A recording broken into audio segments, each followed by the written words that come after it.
All right. Hello, everyone. Welcome to our little virtual event space. Thank you all so much for joining us. I'm Allie. I work at the Lake Forest Park location. If you're local, you might recognize me. And I'm so excited to be introducing Charles Cross and Kevin Mattson here to discuss Kevin Mattson's new book, We're Not Here to Entertain. So before I get into the fun stuff, I just want to do some really quick housekeeping. First of all, I want to say thank you guys so much for coming in and for buying the book. Your guys' participation and patronage is what makes all of this possible, and we love what we do. So if you guys also love what we do, please do come back, come out, buy copies. If you're not local, we do ship. Shipping is $3.50, and you get to support USPS too. So it's an added bonus. I will be posting books in the chat, so it's really easy. Just go ahead and give it a click. And while you're over on the website, I definitely recommend checking out some of our other upcoming events, signing up for the newsletter. It's just a once a week newsletter, and it talks about exciting books that are coming out, other events that we have going on, signed copies that we have of books that we have in the bookstore. And if that's not for you, we are Third Place Books on all major social media platforms for the fastest updates and recommendations. Okay, so we're going to be here for about an hour.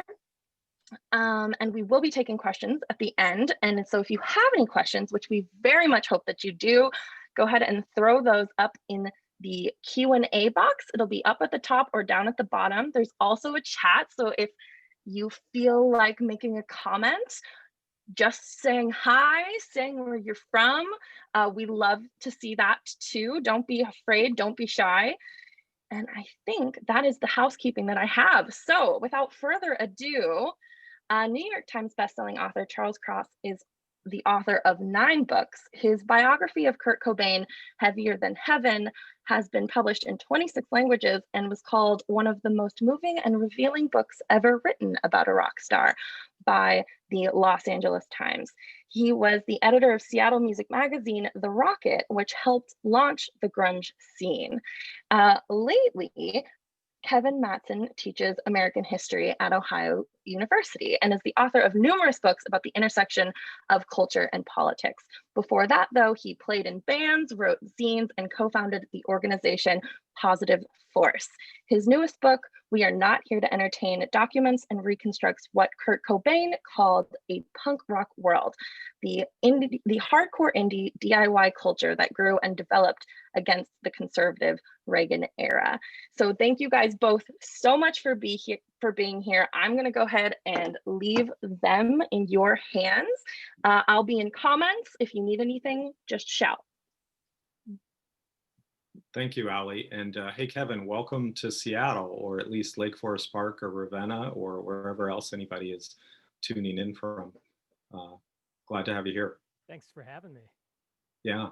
I loved your book, and it's a dense book. We decided not to experiment with graphics, but if no one has seen the cover of the book, it's a fantastic cover, and it's a thick book. You can see I have a lot of Post-it notes, of which many I will not be able to decipher here while we're talking about it. But why don't you start by telling me, what was the genesis? What made you think to write this book? You've written a number of other books. Where did the idea come from, and when did this become something that you began to think of as an actual book? Yeah, no, that's a great question. So I think the first time that I thought about writing this book was in 1990, and it was the first year of my graduate studies in American history. And my advisor, a guy by the name of Christopher Lash, came up to me during this party and said, "What are you thinking about writing your dissertation on?" And I said, "Oh, I think I want to write something about punk rock as a new form of social criticism." And there was this kind of like moment of like silence, and he looked at me and said, "I don't think that's a good idea." And I think that in many ways he's right that it wasn't a good idea, in large part because I was too close to it. I had been involved and engaged, as the introduction pointed out, in DC punk stuff and politics from about 81 to 85 or 86.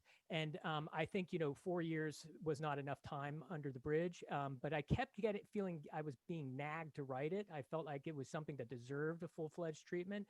So I kept coming back to the possibilities of doing it, kind of back and forth. And eventually this period of time in my life, when I guess you get more retrospective in terms of your own, feeling about yourself and your own life, made me really want to write something about what I think was a much more important movement than it has gotten in terms of its treatment.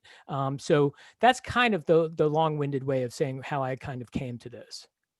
Yeah, well, one person did just put in the chat that they couldn't hear you, Kevin, but then your volume seemed to go up. So if anybody else is having trouble hearing, put that in the chat. And if you do have to answer, now you're almost too loud there, Kevin. Maybe move back that off a little bit. It sounds like I'm at a Minutemen show, which so it sounds like people are much better now, they say. So if we have audio problems, then it will be in line with every punk show I ever saw in my life. I never saw one that was an audio that was anywhere remotely audially perfect, that's for sure. And tonight won't be here. So you basically get a doctorate by writing on punk rock. I instead write for a bunch of fanzines and weird magazines and make like $150 and am on unemployment for a good part of that. But am I correct that you end up getting your doctorate based on punk rock? No, I decided not to write it. I decided to take my advisor's, suggestions and not do it at that point in time. My dissertation was actually on the progressive era and activists who were trying to create what we would call direct democracy and public deliberation. So it was much more of a kind of standard political history. So no, I didn't write right away. And again, because I think I didn't feel like I had the requisite distance to really do a good job at it. It's too close. It is interesting. Like, I obviously lived through the grunge era as well as punk, both of those eras. Missed the hippies. That's the one that I most wanted to be alive during, but I was, but not in Haight-Ashbury. But you lived through it was your early history in DC. Let's talk about that musically and how you came of age is not just a musician, which you have been, but also as a music fan. Tell us about growing up in the DMV, which anybody from the Virginia area calls it that. It's very confusing to us Seattleites when we see someone who say, I'm from the DMV. Well, it doesn't mean Department of Motor Vehicles to people in that area. Absolutely. Yeah, so I grew up in what we would call the kind of suburban sprawl of Washington, D.C., which was, expanding pretty rapidly during the early 1980s. I think that my own engagement in D.C., I was an angry young guy. My parents had an awful divorce. My father turned out to be a kind of awful liar and covering up all sorts of things that I won't go into details with.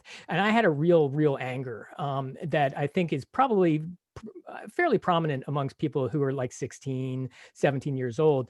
And when I went to my first punk show in DC, I saw anger, and I saw expression of that anger in a way that any of the mainstream music that was out then, especially the kind of tail end of disco, arena rock, heavy metal, and stuff like that, that stuff just didn't speak to me. When I went to my first show in DC, which was at a small club called the Chancery, I heard anger, and it spoke to me, and it made me really charged and made me want to, participate in something that was giving voice to these kinds of feelings that I had about the way that the world wasn't in the way it should be.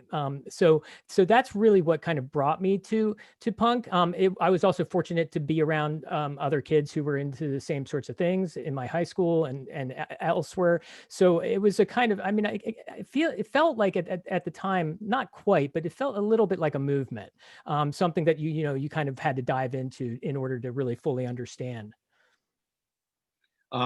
I also have the same life story, basically. That would be almost more interesting than us talking about Reagan and punk rock, would be to talk about the effect of kind of growing up in those childhoods. Yeah. It's been said by many rock critics that almost no one who was successful in music was someone who had a functional childhood.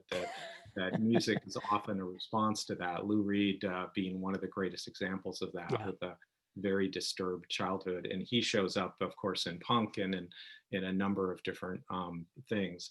Well, let's jump forward to what was unique about DC with the hardcore scene and with the punk scene that was there. Obviously, I went to clubs in Seattle, which, if you're as old as I am, you might remember there were clubs called the Metropolis, which was an all ages club we had in Pioneer Square. Later, the Guerrilla Gardens, where Guns N' Roses did their second show ever.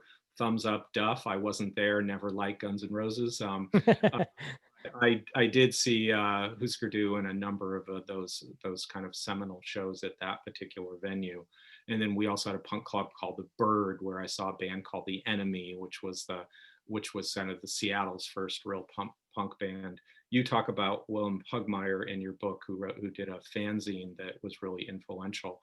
Seattle had its unique punk scene, but what was unique about DC, where you grew up, and how did that area spawn kind of legendary hardcore scene? Yeah, no, that's a great question. I would say that I was still probably somewhat on the periphery of the movement, because I didn't feel entirely like I fit in with the punk scene as much as I didn't feel I fit in at high school. But I think that the things that DC had that were kind of shared with other places, but I mean, it had its own thing going on, was first off, the prevalence of the DIY stuff, the fact that this stuff was always intended to be played for, distributed by people who were in the bands themselves, and also the zines that were being circulated. I think that was true for a place like Seattle, by all means. It seemed to be a little bit more fierce in its own views of independence. Another key thing that made DC unique, and something that I actually really kind of look back on and say, oh man, I'm fortunate that I got involved in a scene that had this, was the straight edge stuff, which was the anti-drug, anti-alcohol sort of attitudes that a lot of young people felt like they had all this energy, going back to what I was talking about earlier, all this energy, and they didn't want to tamp it down with alcohol. They didn't want to, kind of, make it go away through the use of drugs. And that sort of consciousness about a rejection of drugs is really, I think, quite unique in the histories of counterculture more broadly. And DC was, I think, preeminent in kind of articulating the straight edge thing, which itself could sometimes become its own dogma, could become its own set of restrictions. But I think, looking back on my own life at age 16, if I got involved in drugs and alcohol, I think I wouldn't have been as good at surviving. And so I kind of appreciate the fact that that was a kind of signal mark of the scene. And a lot of bands were created during the early 80s. Many of them put onto the Discord label. A lot of zines that really kind of turned me on to that form of communication. So I mean, the one thing that I would say that I think is something of a myth out there nowadays is that a lot of people think that the Washington D.C. punk scene was always political, and it really wasn't. It was in its origins kind of anti-political. It wasn't until you get like the headliners like Fugazi that you start to hear a more kind of politicized music. When I entered into it, most of the kids that I kind of interacted were quite apathetic about politics. So that's one of the I think strong myths about Washington D.C.'s exceptionalism. And do you think in any ways that might have been a reaction? Because in DC, you have many people that work in government in a variety of ways. And it's kind of like the last thing they want to talk about when they get home from work, or when you don't want your parents' issues to also be yours. You want to react against that. Is that to some degree why DC's scene wasn't as political maybe as others?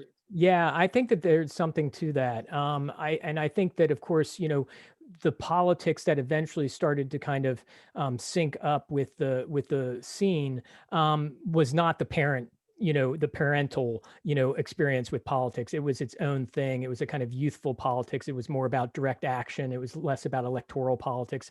It was more, about protest rather than, say, someone who worked in a public policy think tank or something like that. So I think in some ways, when politics came into the scene, it kind of changed the way I think people looked at politics. We weren't looking at politics like elect your congressperson, write them a letter, every other week about what you want to see. It was much more direct and much more protest oriented than I think what DC was perhaps most known for.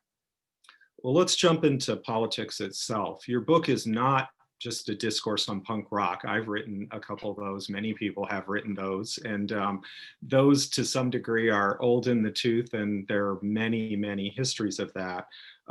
What your book is instead, I would sum up, if I were reviewing it, as sort of a dual biography of both punk rock in the era and Ronald Reagan, and who plays a larger, his impact on the scene is certainly more significant than Henry Rollins. I hope people are laughing at that. I don't see anybody's face, but I am. As I am sitting here, we were experimenting before and I wanted to show some slides, but we were having Zoom technical problems, so I'm not doing that. But on the wall behind me here, which is what I work at every day, is this image, which no one's going to really be able to see, but there's a giant poster on my wall of Ronald Reagan, Elvis Presley, and Bruce Springsteen. And it's called Le Nouveau Rock, and it's an image from a Paris telephone post that a friend of mine went there in 1981, ripped it down and brought it to me. And it's so odd to me, and I look at it every day, and it's the idea that Ronald Reagan at that time was what people in France considered the new rock. In some ways, Reagan became a rock star and used the same rock star trappings to make himself the president of the United States, and in a way that seems so bizarre now that I think back on it. It's almost like I'm making it up that a Hollywood actor became president of the United States. I wish that was the worst that we'd gone to in this democracy. But let's talk about Reagan. And I had forgotten, I'll read one quote from your book. I had forgotten one of the aspects of your book for me reading it was just remembering how awful it was in the Reagan era. I think given the current political climate, I'd forgotten that, but there was a hostage crisis in Lebanon where a bunch of people were captured, a few were released. After some were released, Reagan went on television, and this is what he said.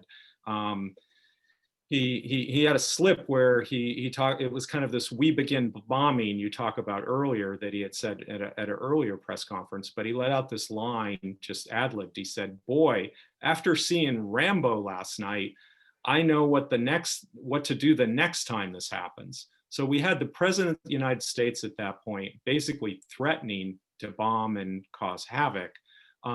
People were very alarmed at that, but Reagan had an ability to get away with that no other president had ever been able to get away with that. So let's talk about the invention of Ronald Reagan, which a lot of your book is about that idea of how do you get to him? Yeah, no, he's I like to call him the entertainer in chief, and the Rambo point is just indicative of how difficult it was for him to keep the fantasy world of movies and the real world of reality separate. I mean, he always kind of merged them together. He governed through entertainment, and I think that in some ways there is something of a connection to our most recent president, which is he was a reality TV star, right? That's what Trump was all about.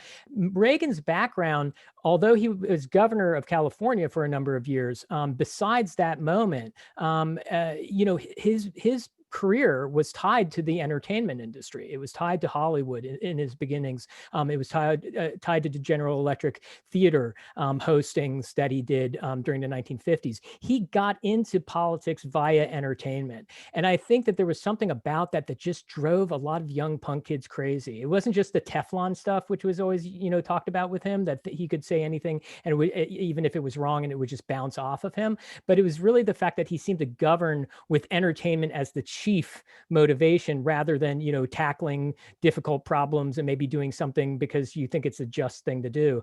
One of the things that I forgot about, but remembered as I started doing research for the book, was the fact that one of Ronald Reagan's first moves as president was he campaigned against the renewal of the Selective Service Act, which was passed by Jimmy Carter in order to speed up the possibilities of putting in ground troops in a future war. He campaigned against that because he was a libertarian. And then he read the actual plan and realized that it was going to allow for American mobilization to be moved like that. And he suddenly flip-flopped, as we would call it today. And so I think that in some ways, I think Reagan both was an entertainer, and I think there was something mean about him, really honestly mean. And I think that in the wider discussions about American politics, Ronald Reagan now has become this kind of saint for conservatives. And I think we forget, and as a dove, right, who ended the Cold War by meeting with Gorbachev, I think that this really misses the first stages of his presidency, especially, and how kind of mean and cold a lot of his politics were, as well as them being wrapped up in the entertainment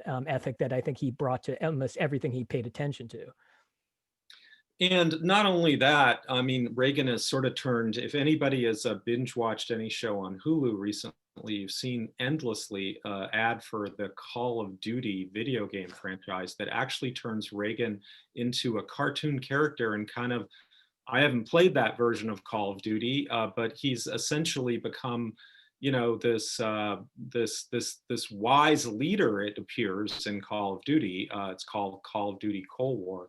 But as you said, he's become sort of the hero who ended the Cold War, which really didn't end at that point. But it's just amazing that even in death, Reagan has managed to continue to transform. I'm shocked at it reading your book, because I'm reading so many of the policies that you bring up, or so many of the things he did, that just, you want to smack yourself in the side of the head. How did we let American politics get away with this? But he also won with a landslide that hasn't been recreated at this point yet in American politics. It's a funny thing that you brought up the video game, because I was going to look for it to see if I could find it in the book. I won't take up any time doing that. He actually gave a speech in which he said, this is archaic video games like Space Invaders. He watched some kids playing Space Invaders and he thought, these could be future jet pilots for war. That sort of comment is just like crazy. When you're talking about like a 10-year-old kid who's probably somewhat addicted, pumping in quarters into the, Asteroids and Space Invaders games that were popular back in the 80s, and saying that they don't worry about it. Don't worry that they might be getting sucked into something that's not appropriate. His first response was, that could be a good fighter jet pilot in the future. So, Reagan seemed to turn almost everything into either a sort of, careening pro-war statement, or a kind of laugh, aw shucks, sort of, let the Teflon apply, and I don't have to really grapple with difficult questions. He was notoriously someone who did not, very much like our current president, he didn't like press conferences. His favorite thing in terms of running for office, especially, was the mass rally. That was where he was at his best, because when he got into press conferences and he got journalists who asked him actual serious, straightforward questions, he didn't do terribly well. And I think he knew full well that he didn't do terribly well.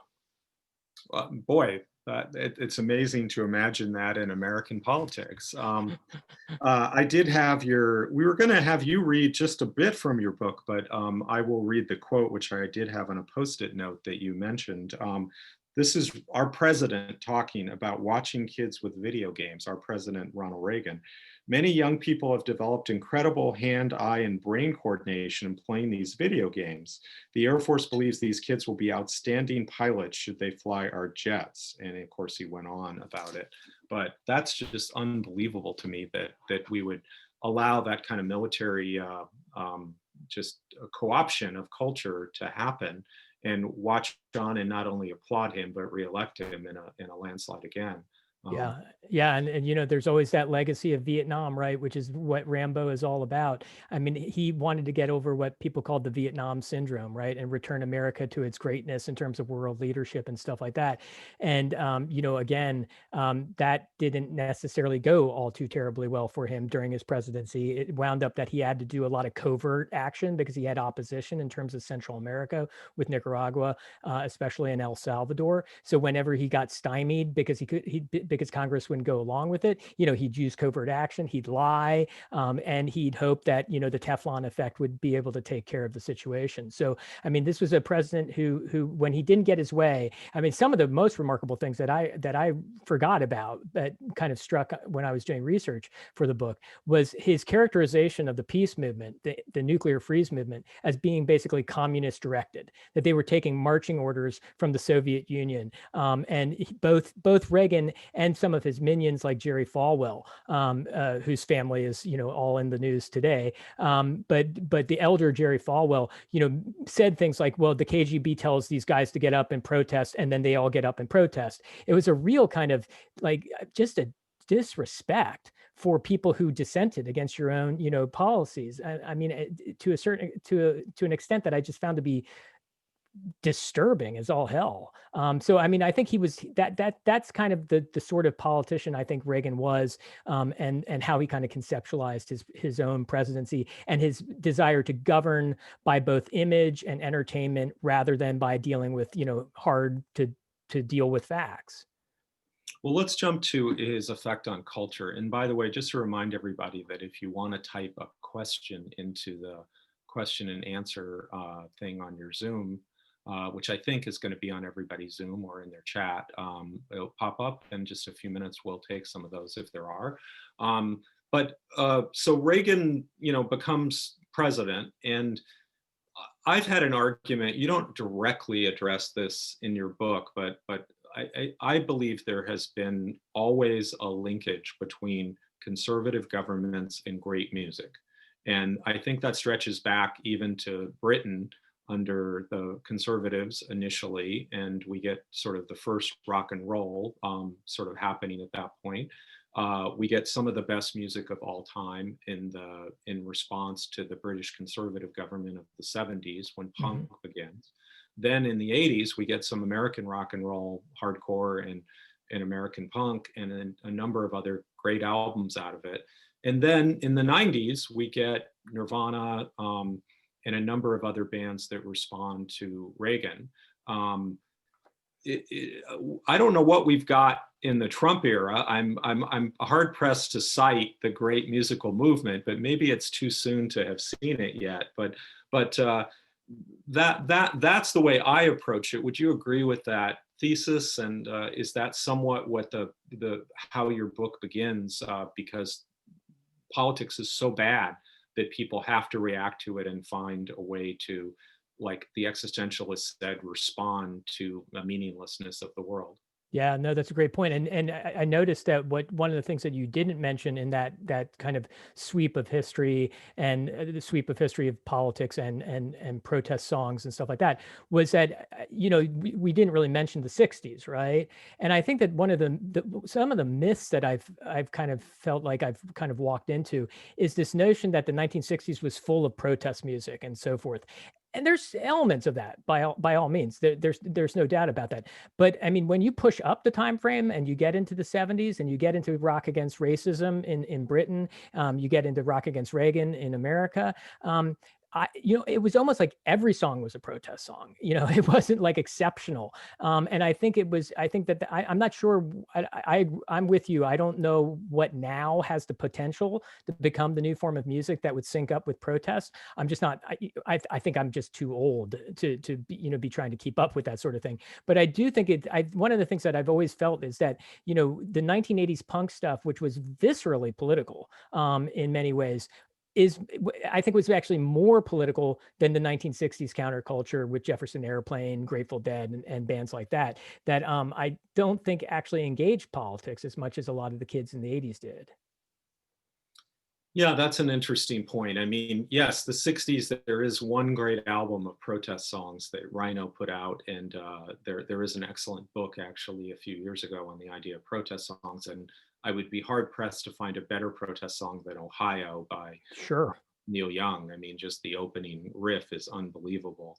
But at the same point, the music of the anger that came forward in punk is certainly greater than the anger of where have all the flowers gone.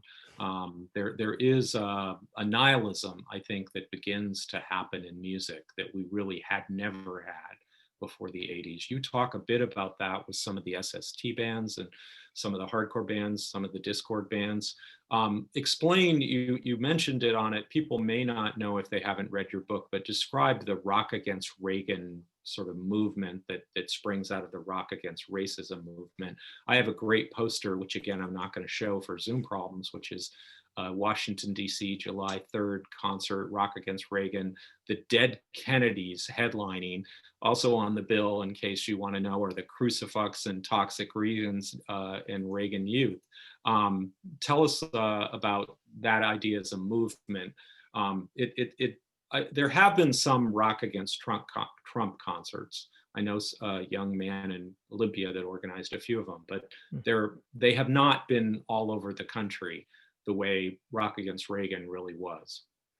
Yeah, it was usually, well, I'll have to put my cards on the table. I helped to organize two of those Rock Against Reagans, and I still remember, the Dead Kennedys performing at one of them where the Washington Monument was in the background, and Joe Biafra said, "Look at the eternal eyes of the eternal Klansman," because it does look a little bit like a Klansperson. So I have these kind of visceral memories of those sorts of things. Rock Against Reagan really basically did grow out of Rock Against Racism, which was actually quite strong in places like Dayton, Ohio in the late 70s and into the early 80s. And then some of the people who were involved in Rock Against Racism started to say, no, we need to expand this. Racism isn't the only issue that we need to tackle through rock and roll. We need to tackle politics that includes the rise of Ronald Reagan to power, for instance, anti-nuclear stuff, anti-interventionist politics and things like those. And I think that basically what it was for the most part it was a school bus with all the seats ripped out of the back, probably kind of like Ken Kesey's Further bus, where people would drive from place to place and do these concerts and pass out leaflets, pass out information for people who were attending. And they went to all sorts of places. This is another thing about 80s punk, is that it really traversed the country. It wasn't just like San Francisco and New York City, the way it sometimes seems to be in previous punk history, or LA. There were a lot of Midwestern places where the van would stop and they'd put on a show and hand out the leaflets and try to get the audience politicized. I always thought that was maybe the quintessential sort of form of political punk. When it came to San Francisco and protests at the DNC convention in 1984, there was these things that were called war chest tours that a lot of punks organized, which was protesting against especially corporations that had, and the anti-corporate kind of stance of punks lend itself to the anti-corporate politics that they had. But in this case, there was these war chest tours where young kids would go and do die-ins and kind of all sorts of activities outside of these corporations that had ties to the defense industry. Usually that was the focus. And you had all these kind of roving kids that were kind of going through the financial district doing these sorts of activities. Meanwhile, they then returned to the grounds where Rock Against Reagan was, and they listened to a concert and then protested to try to get the people who had been arrested out of jail. So I mean, it was something that I think really kind of focused a lot of people's attention and a lot of people's political energy. And it's also an event that, although you're right, I'm glad to hear you have that flyer reprinted in a newspaper. That I think is often kind of overlooked. Or perhaps better to say, it's often forgotten. Reagan is the president, and we basically get, tell me if you think I'm overstating this, but we basically get 3 or 4 years of really great punk music. But like a lot of things, the movement begins to eat itself. There's infighting, there's co-option. You talk a lot in your book about, as punk itself becomes more mainstream, the way it is co-opted by Hollywood. There's one person you quote, her name was Janet Cunningham. She was profiled in People magazine, 1985. So what happens with punk is that, in the late 70s and early 80s, it's this edgy thing, but then soon enough it's done in People magazine. And Janet Cunningham had run a club, and then she became an agent for punk people to get them in movies. And this is her quote: punks are hot now. It might be dead as a cultural movement, but it's marketable in the mainstream. If anything sort of connotates the death of a movement, so to speak, it is having a former owner in People magazine saying that, using the word marketable. Let's talk about, and again, I don't actually like the idea of movements, because you and I talked a little bit about this before the Zoom. Everything gets so focused on one band or two bands or somebody that breaks through, and there are tons of other bands. There isn't really a date you can say punk began or ended. Right. And there's not one club that mattered more than other clubs, or one band. But nonetheless, being in People magazine and having the word marketable does signal a sort of shift, at least, put it that way. Yeah, absolutely. I mean, I would like to go back to something that you were suggesting earlier, which is this idea that you know, it shouldn't just be about one band, one club, one song, or whatever you want to pin it on. You know, what made the '80s stuff so kind of interesting was that there were scenes in places that you would never expect, and it was very much more widespread. And it was also it wasn't just music; it was also art. I think you were going to show the Kurt Cobain painting. As you showed earlier, before we got onto Zoom. You know, I think that there's poetry, there's all sorts of different forms of expression besides music that I think we sometimes forget about. But what was amazing, and why I still kind of unlike you, like the term movement, because I think that there's an element to that you got a feeling of during that period of time, was that it was prevalent. I mean, it was spreading in ways that I don't think most people really recognize. You know, you had scenes in Oklahoma, you had scenes in Texas, and you had scenes in these states that you just wouldn't think would be, you know, primed for punk. But you also have, I think, you know, the music industry, and this is something, you know, you kind of have to step back from and understand. The music industry during the period of time from about 1979 to about 1983 is in the total doldrums. Records aren't selling. And it's not until you get Michael Jackson to come along that all of a sudden the music industry really gets saved. And I think that there was this window in which, you know, young kids felt, you know, okay, if the stuff that's being produced just sucks, as it seemed to be at the time, you know, form your own stuff, do DIY, do it yourself, create your own bands, create your own zines to talk about things. And I think that, you know, you can follow out this sort of like the music industry saying, you know, oh, this punk stuff, this is ugly, this is nihilistic, this is bad stuff. And then suddenly, you know, things start to change, I think really, really subtly. So for instance, there's a famous article in Rolling Stone magazine in 1985, in which basically the writers say, well, you know, there used to be a bunch of punks. This is Husker Du, Black Flag, the Minutemen. You know, they used to be all these, you know, tough, angry punks and stuff like that. Now they've listened to the Grateful Dead, and they've paid their, you know, honors to the people who, you know, were their predecessors. And you start seeing a kind of celebrity thing. Some certain people start to become more popular and more kind of evident as kind of celebrities within the scene. And you also start to see people who I think quite, you know, realistically, although this really exploded obviously in the 90s with grunge, you start seeing people saying, you know, maybe we can market this stuff. Maybe there's a way to do. And you one of the places where you see that most explicitly is in the great movie by Alex Cox, Repo Man, which he produces independently, but it gets distributed by a major studio. And so what you start to see is people saying, yeah, maybe this stuff is not all that great. Maybe it's not stuff that we like, but maybe it is stuff that we can actually market to a wider mass audience.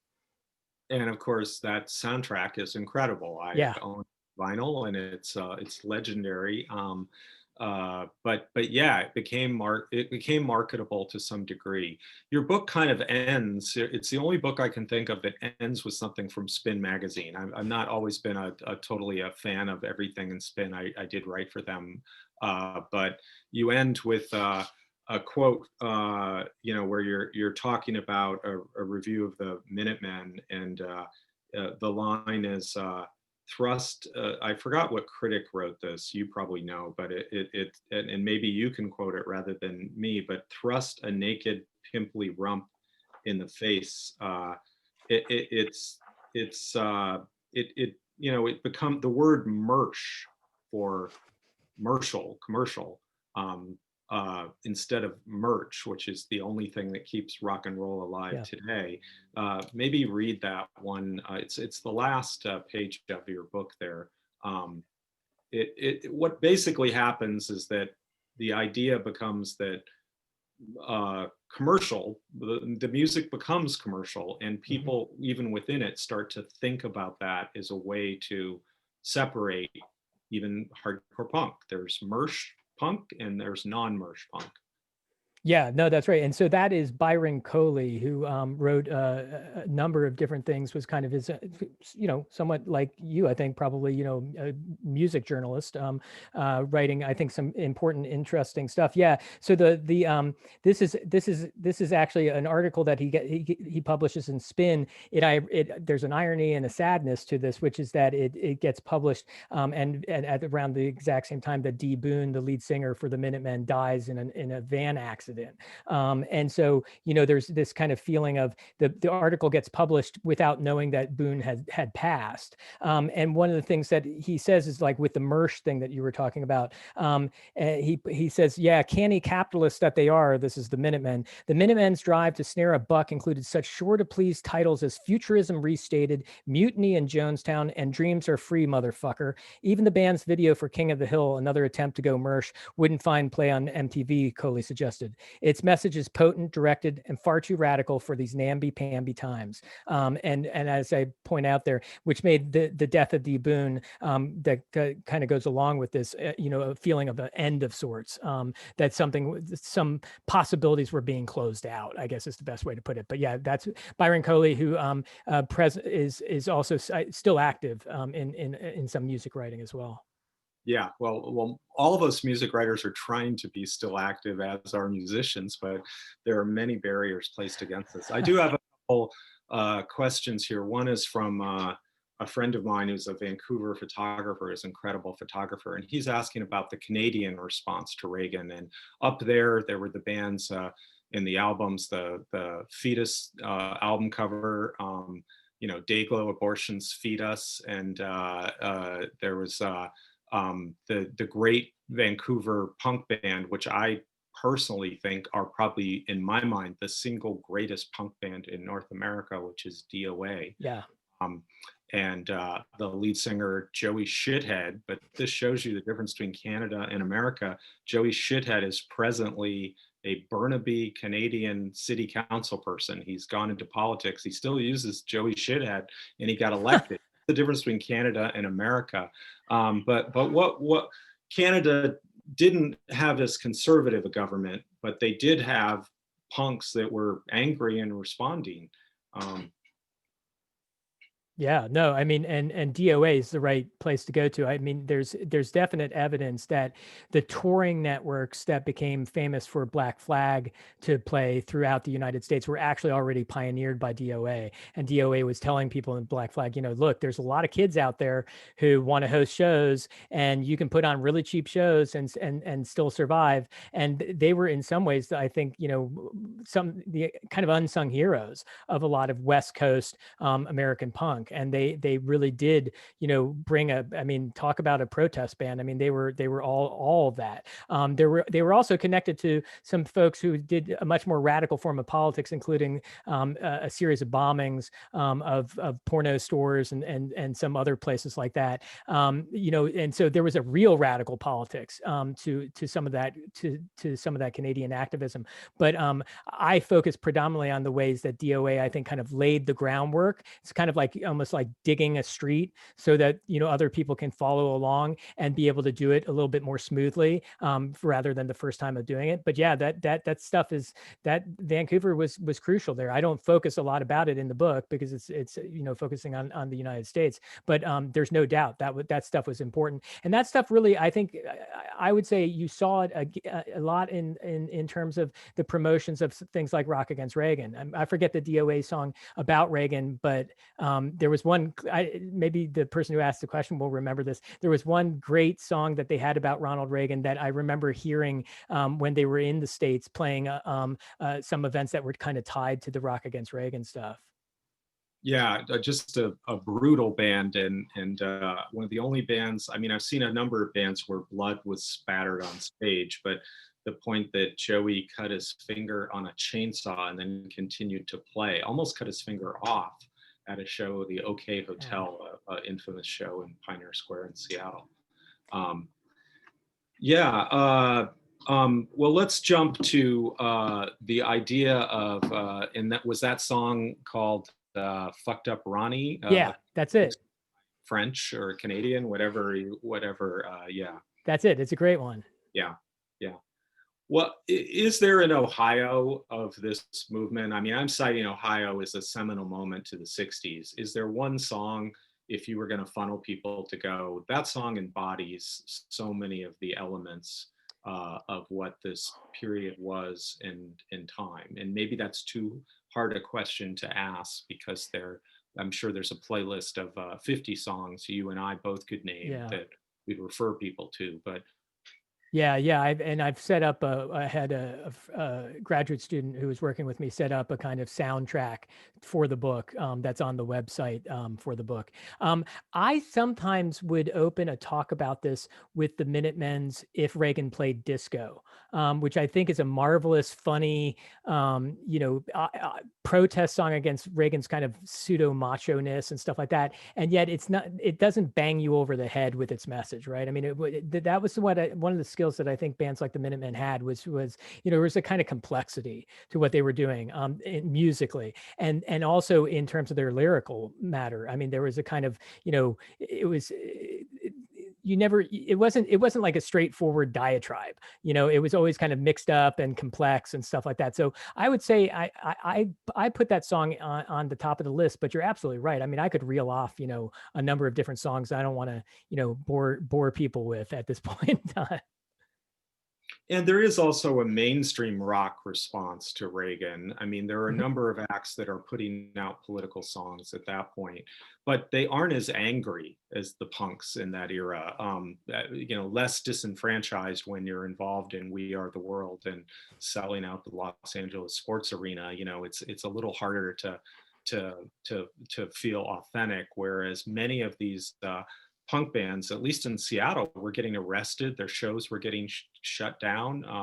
Anybody that wants to Google it, look at the Guerrilla Gardens riot, and you can basically see a number of incidences where basically, this was not just in Seattle, but all over the world.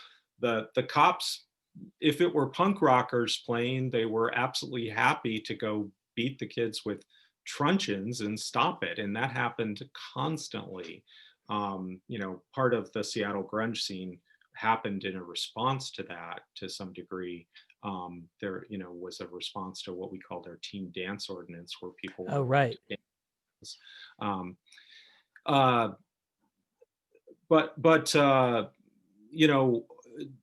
if you were going to send people to current music that had these elements still alive today, some of the bands that you write about are still making records. It's not that they stop just because things they aren't touring as much, though touring is still the way that many bands come with nostalgia, and people want to see Rancid, whoever, or even Green Day, who've gone Broadway. But at some point, the early Green Day was phenomenal. I saw them at Gilman Street. Oh, wow. Like the Time of Your Life, and that's not my cup of tea, but that idea of that club was really rooted in that kind of same cooperative effort that you talk a lot about, was around in the 80s, and that's 10 years later. Yeah, no, Gilman Street is amazing. What do you remember? Who else you saw at Gilman Street, besides Green Day? Earlier about, I can't even remember many of the bands I saw. I mean, because you weren't keeping notes, you were just like, who is this? There was no, they never, what they needed was like old vaudeville to put the, name of a van up. Half the time you didn't know who you were seeing, and maybe you were drinking a few beers or something, even though Gilman Street was not an alcohol club, at least the time I was there. But I also went to that famous San Francisco punk club that was there on Broadway. You mentioned it, I can never pronounce it. Mojave Gardens. there is a whole history of punk clubs in America being old Chinese restaurants, like same in LA, same in Seattle. Punk, Chinese restaurants became punk clubs all over the world. Yeah. Yeah. Yeah, that's true. I mean, that's one of the more interesting stories about this time period was the search for venues, because as you pointed out, there was a real hostility on the part of a lot of local police forces when they heard that punk rock shows were going to be, held in their vicinity. The desire to find some sort of, venue became itself a kind of a lot of work, and the DIY stuff in terms of opening up new venues was often problematic because, if someone gets hurt at the show, who's going to get sued? What's going to happen with the insurance? There's a lot of complexities to what it takes to put on a show, and things that people, I think, who go to them aren't even really aware of how much work went into it. One of my favorite stories is that the band Savage Republic, along with the Minutemen, basically just drive people on buses out to the Mojave Desert and put on a show out there. And it's one of those times when someone says, I forget what the exact line is, but one person who participates in it is like, this is something new. This is different. Like I've seen shows in clubs before, but this is somehow different, and it feels different, and it feels kind of interesting. It's all those things kind of wrapped up into one thing. So I mean, I think that the search for venues is something that you could write another entire book about, because there's so many struggles to try to find places where kids can put on shows. And not one of the shows that was legendary in Seattle, or the venues that was legendary, existed for more than a year and a half. A year and a half is like the longest any place existed, because then there were problems. They were evicted. There were liability questions. And of course, that brings us to COVID, which is the biggest problem today. There are no live shows happening. Can there be a punk movement on Zoom? I don't know. There are a lot of questions that this is live music, and it's music about community to some degree. And without that community, we may have community here. By the way, if you've answered questions in the Q&A, for some reason, I haven't been able to, I think I came in too late and didn't get signed in as host. So I haven't been able to see those. So you'll have to ask those in the chat or by email if you want to do that. But there's technical problems, just like every punk show. But there are questions on, what kind of community and what movement can we have in a world where we can't be around each other?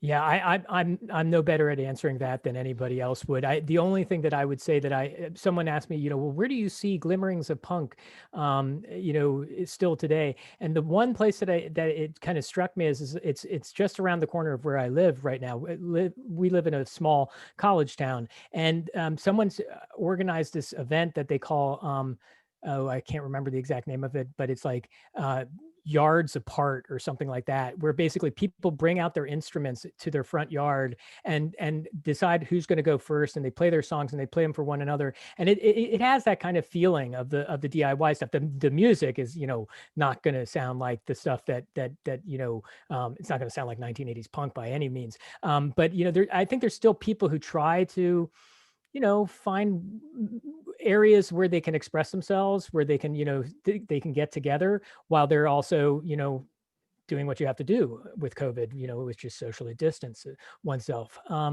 But yeah, I think that's a tough question to answer. I don't know. I think it's, teaching contemporary history is one of the things that I've learned from it is that be very, very careful about predictions, because, predictions can often turn very, very wrong, very, very fast. I've always said that after I had predicted that Hillary Clinton was going to win in 2016, as did a lot of people, I just basically gave up on predictions. So I don't know what the future brings. The only thing you can do as a historian is to kind of remember things from the past that perhaps can give some source of inspiration to people in the present to think about how to maybe recreate or rejuvenate something like this.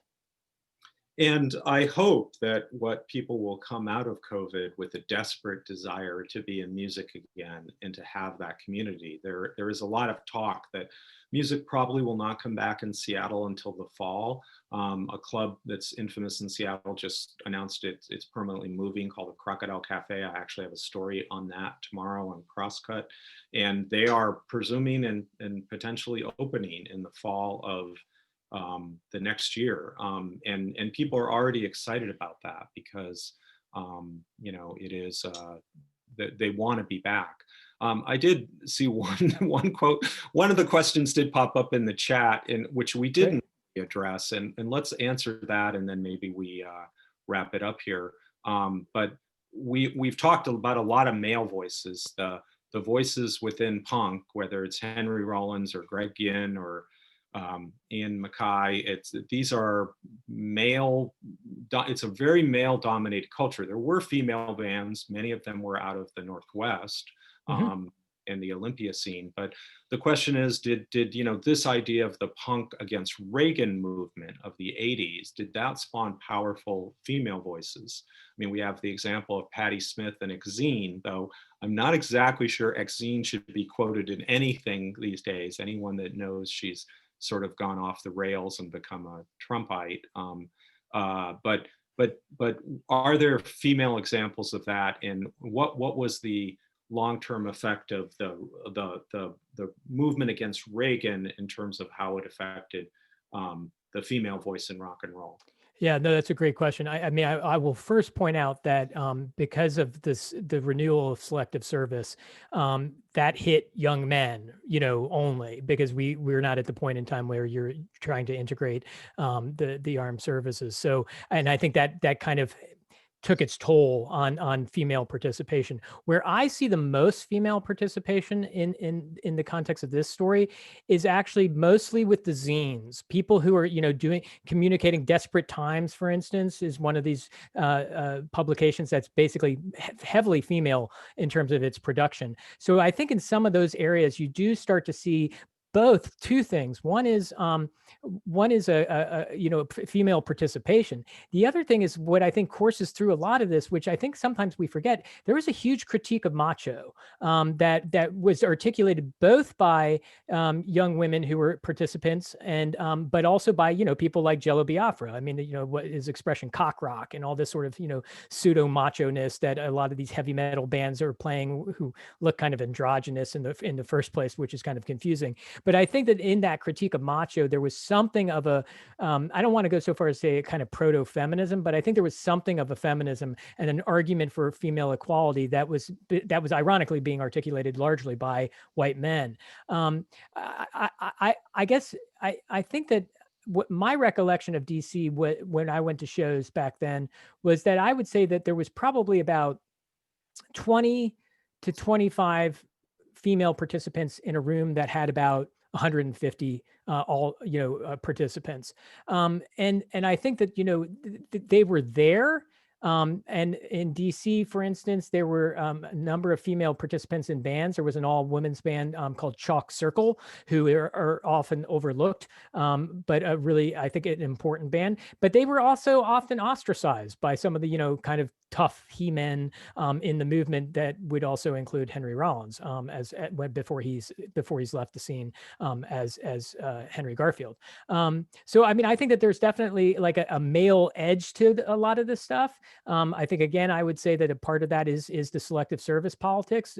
When you were growing up as a young man, I can speak to this myself. You were always worried that you were going to be called away for a war in Central America somehow, either in Nicaragua or El Salvador. So I think that there was definitely a male dominance in the movement, but I think there were pockets and areas, sometimes again around the margins, where women did participate either through bands, but also I think especially through the creation of zines that I did not too many people take note of, and it's something that probably deserves. There's actually a really great book. See if I can. I don't think I can find it. It's by Stacey Russo, which is a report of women in punk. Interview with a bunch of people, including at the period of time that I study, which is it's marvelous. I mean, it just talks so much about this activity that people just overlooked and forgot about because it wasn't what you expected to see from a Black Flag Dead Kennedys, Minor Threat sort of, series of performances. But women were there. They just often are not, documented as being there. Yeah, well, anybody that was there and saw some of those early shows as you and I did saw a moment in time that I'm not sure we're going to see again. And we also saw a president that I hope we never see his like again, though we have till January 20th with Reagan. With but I really want to thank you for coming to do this, Kevin, and sorry I don't think I was able to get to all the questions, so those of you who participated, I really appreciate it, and thank everyone for taking the time. Kevin's website, which I don't think we but if you just Google it, you'll find it. You can find more information about him and his other books, which are excellent and slightly less about the Minutemen and Black Flag in his Upton Sinclair book. So thanks so much for coming, and thanks everybody for supporting Third Place Books, one of my favorite bookstores. It's awesome. Thank you, Charles, and thanks to Third Place Books as well. Thank you guys so much for coming in. Thank you. It was such a great conversation. It was so much fun. Everyone else, thank you so much for tuning in. It was great to hear from you. As always, come into the store. We want to hear what you thought, so give us a shout, and we'll see you all soon. Thanks, guys. Thank you.